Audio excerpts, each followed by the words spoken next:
थेट थेट लंडनमधनं ही दृश्य आहेत. डॉक्टर बाबासाहेब आंबेडकरांच्या लंडनमधील निवासस्थानाचा लोकार्पण सोहळा. याची देही याची डोळा आपण जय महाराष्ट्रवर बघत आहात एक्सक्लुझिव्हली. आपण फक्त ही दृश्य जय महाराष्ट्रवर पंतप्रधान नरेंद्र मोदी डॉक्टर आंबेडकरांच्या निवासस्थानाचं लोकार्पण करतायत. त्यांच्यासोबत आता उपस्थित आहेत सामाजिक न्याय मंत्री राजकुमार बडोले, त्याच्यानंतर मुख्यमंत्री महाराष्ट्राचे मुख्यमंत्री देवेंद्र फडणवीस.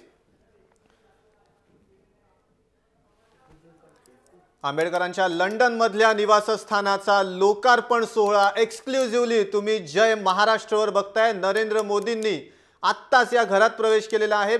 थेट तुम्ही लंडनवरनं ही दृश्य बघताय.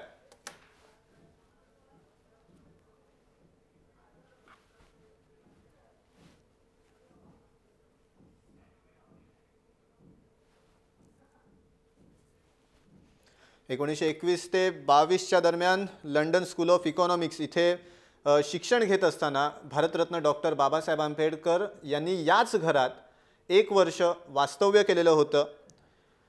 या घराचा लोकार्पण सोहळा संपन्न झालेला आहे. पंतप्रधान नरेंद्र मोदींनी बाबासाहेबांच्या पुतळ्याला अभिवादन करून घरामध्ये प्रवेश केलेला आहे. त्यांच्यासोबत राज्याचे मुख्यमंत्री आहेत देवेंद्र फडणवीस, सामाजिक न्यायमंत्री आहेत राजकुमार बडोले.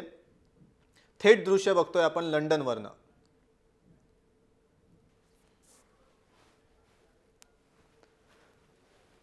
एक ऐतिहासिक क्षण आहे. या ऐतिहासिक घराची किंमत आहे साधारणपणे 40 कोटी रुपये. महाराष्ट्राच्या आणि खरं तर प्रत्येक भारतीयाच्या दृष्टीने हा अभिमानाचा क्षण आहे, महत्त्वाचा क्षण आहे, ऐतिहासिक क्षण आहे भारतासाठी. या ठिकाणी भारतातनं तिथे जाणाऱ्या शिक्षणासाठी जाणाऱ्या विद्यार्थ्यांसाठी हॉस्टेलची योजना करण्यात येणार आहे असं आत्तापर्यंत सांगण्यात आलेलं आहे.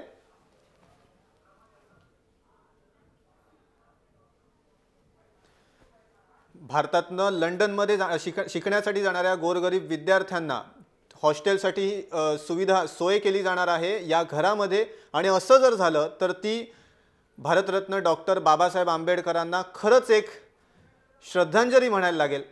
आपण बघतोय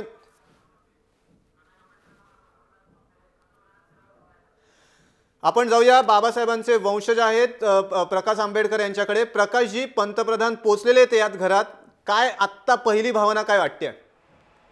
हो, दिसतंय ते अत्यंत आनंदित आहे की ज्या घरामध्ये बाबासाहेब राहिले वर्षभर त्या घराचा असताना महाराष्ट्र शासनाकडे ताबा आलेला आहे आणि ते पुन्हा असणारा वस्तू जी आहे ते विद्यार्थ्यांसाठीच वापरण्यात येईल.